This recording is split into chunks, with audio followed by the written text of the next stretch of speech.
Shalom Aleichem, Besen Hamasya. Selamat bertemu kembali dalam ibadah kita Minggu 21 Juni 2020.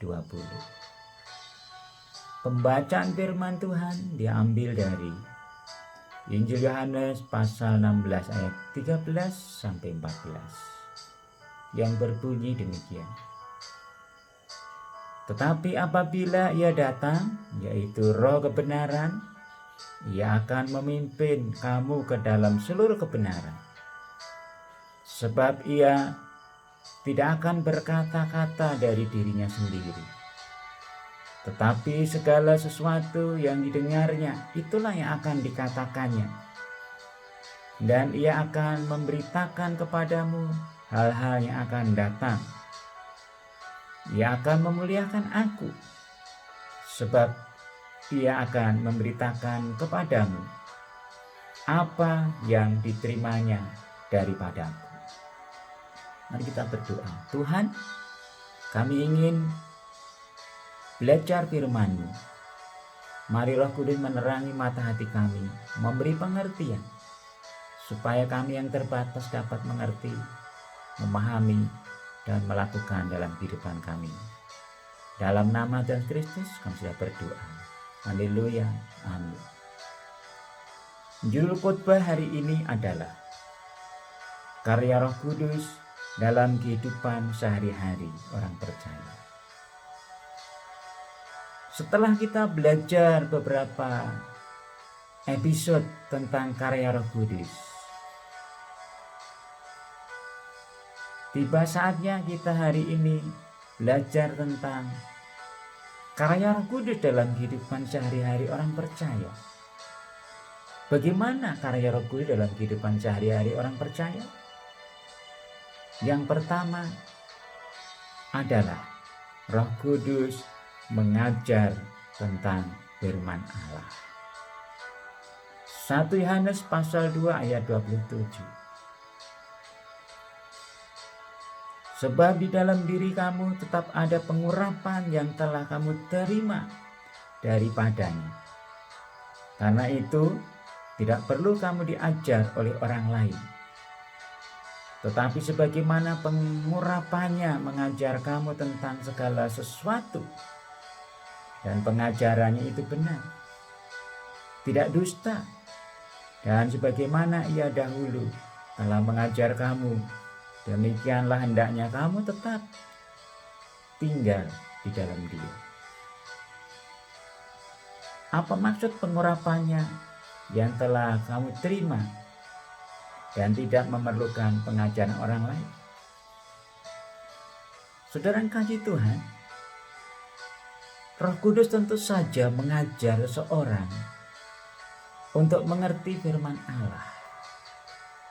Sebab pada dasarnya ketika manusia telah jatuh ke dalam dosa, maka mata hatinya telah menjadi buta, pikirannya telah menjadi tumpul, sehingga tidak dapat memahami firman Allah. Terlebih lagi, iblis menjadi ilah zaman ini yang membutakan mata hati semua orang.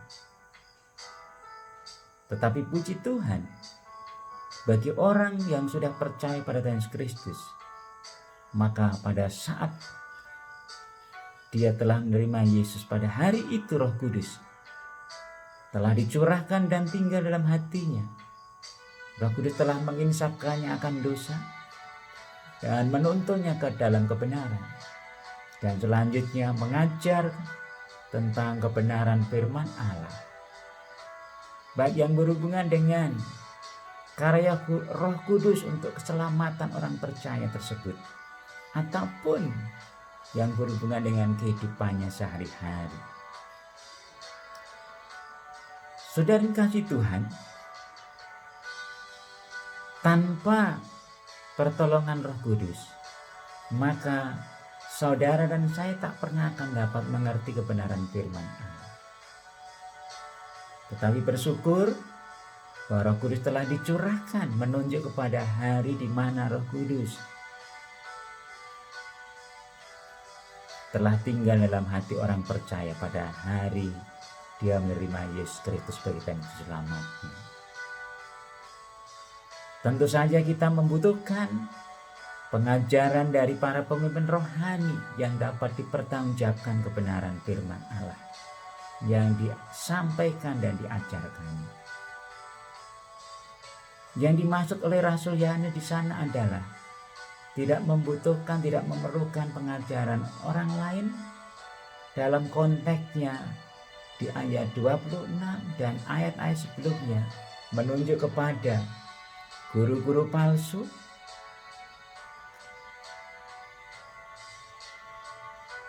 antikris, orang-orang Kristen yang menyangkal tentang pribadi Yesus Kristus, Allah yang telah menjadi manusia melalui inkarnasi.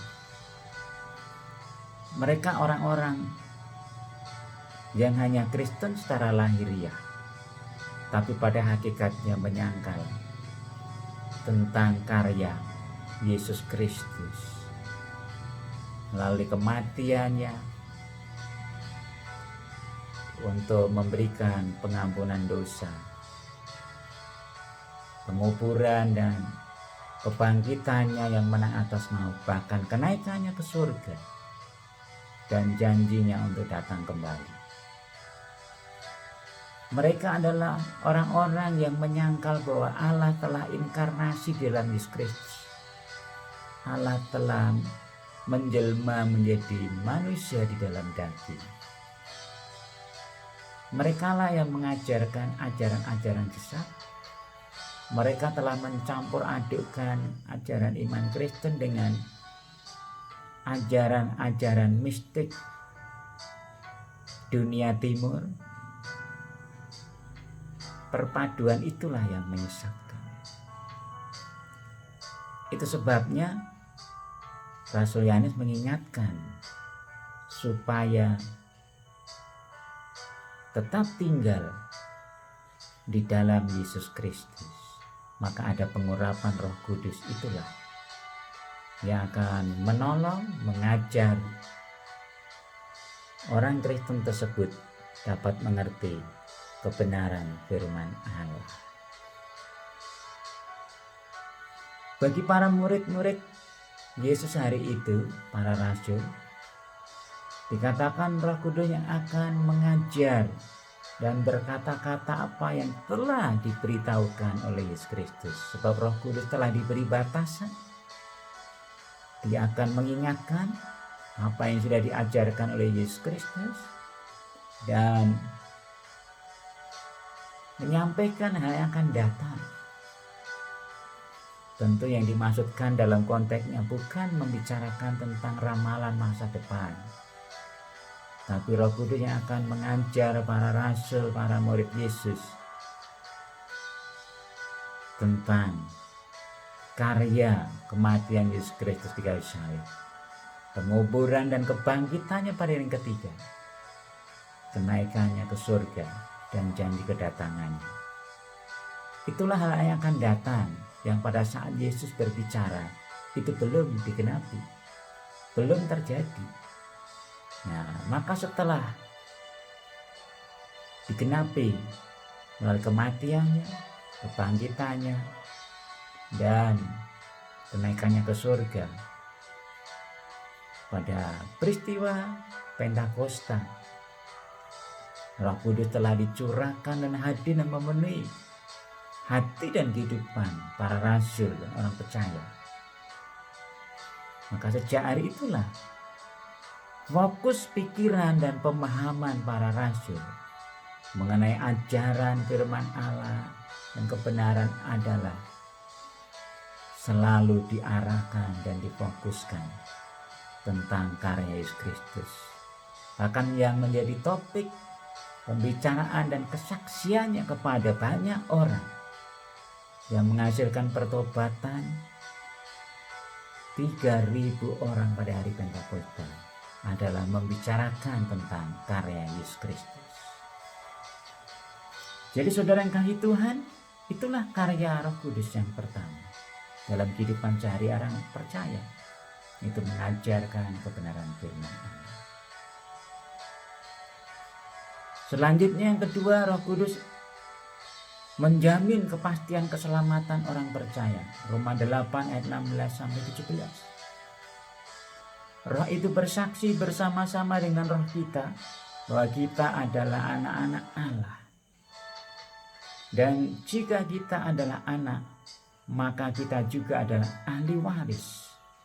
Maksudnya orang-orang yang berhak menerima janji-janji Allah, yang akan menerimanya bersama-sama dengan Kristus, yaitu jika kita menderita bersama-sama dengan Dia, supaya kita juga dipermuliakan bersama-sama dengan Dia.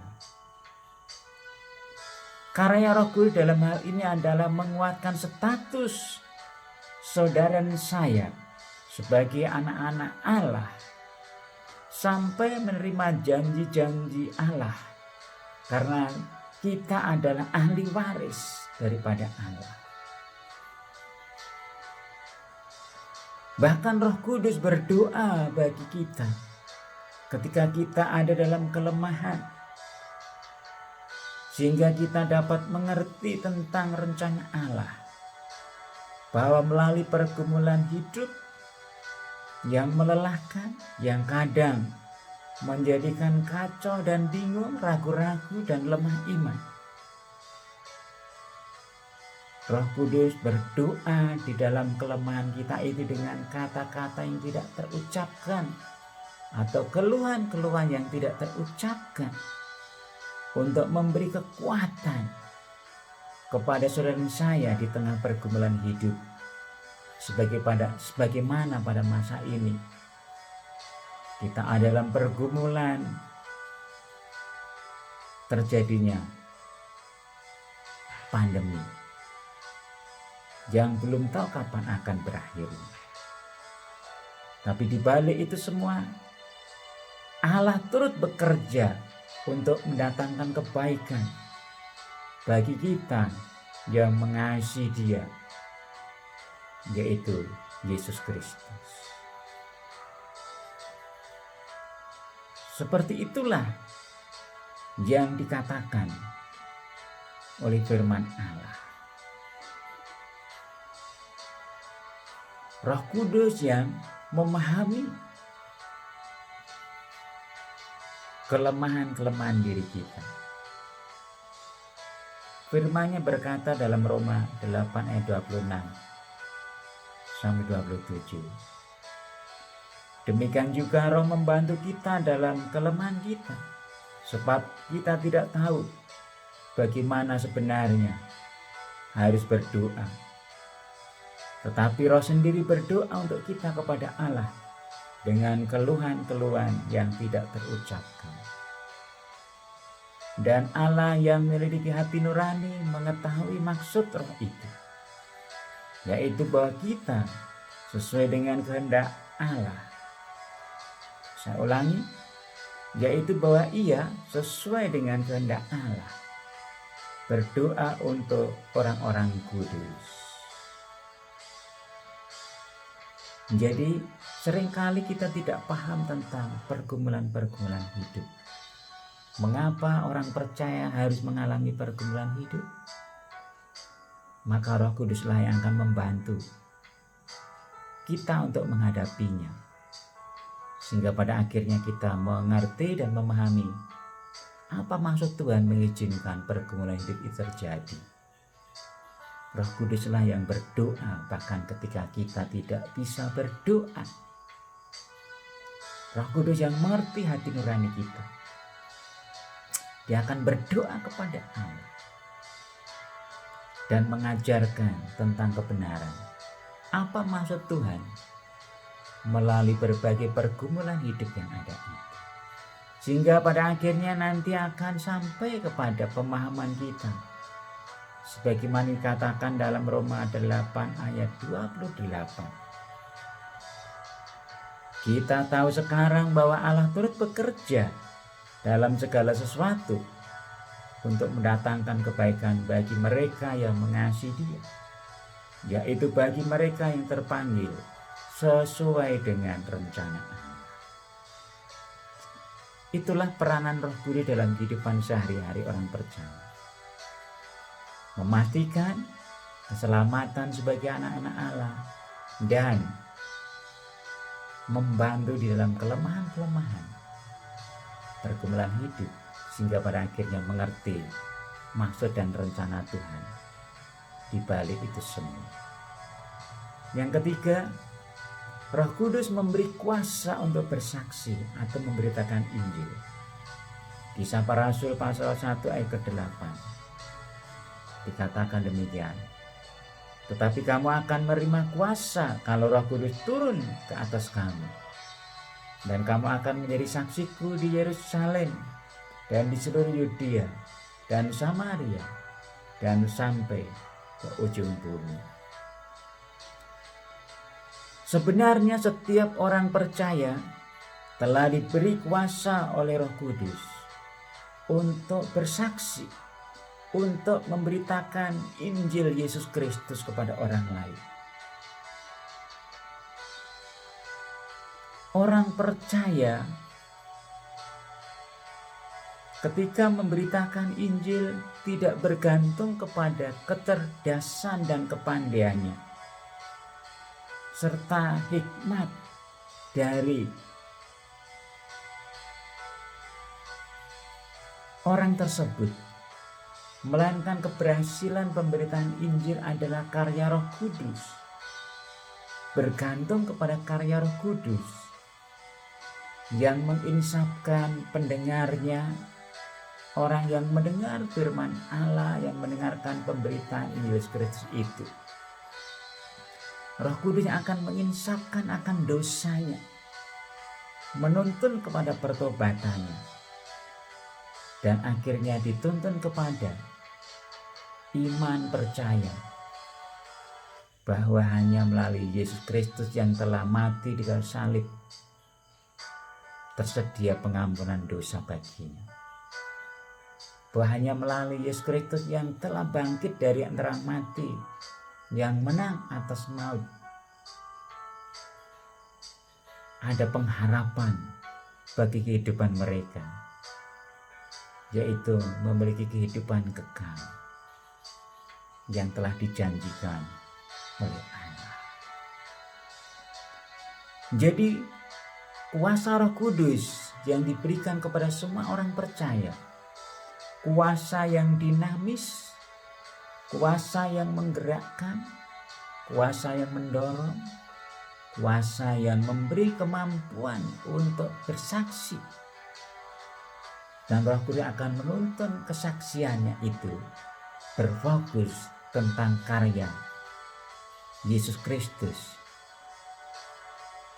Sebagaimana Roh Kudus mengarahkan para rasul untuk berbicara tentang karya Yesus Kristus melalui kematiannya, melalui kebangkitannya, kenaikannya ke surga, bahkan janji kedatangannya.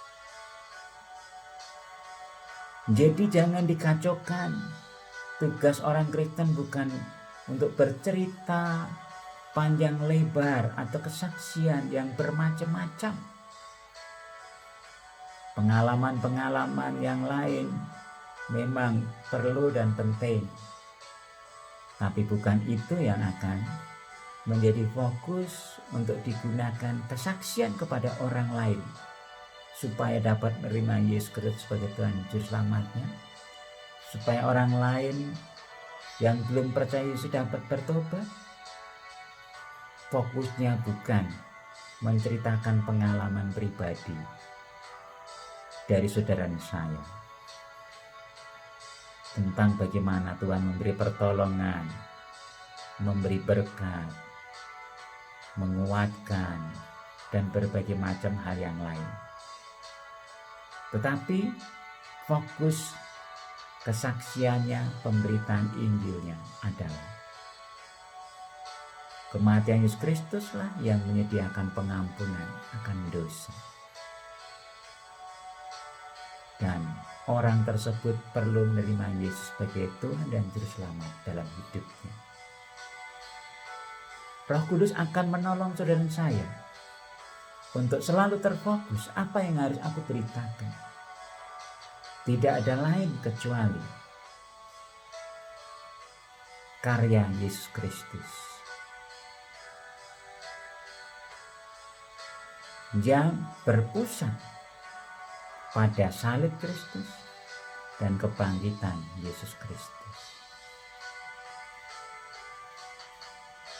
Maka dari situlah Roh Kudus akan menolong saudara saya dalam kehidupan sehari-hari sebagai orang percaya. Sehingga dengan demikian pada akhirnya orang lain yang belum percaya dapat diselamatkan karena kesaksian yang saudara saya sampaikan. Kiranya Roh Kudus menolong saudara dan saya. Haleluya. Amin.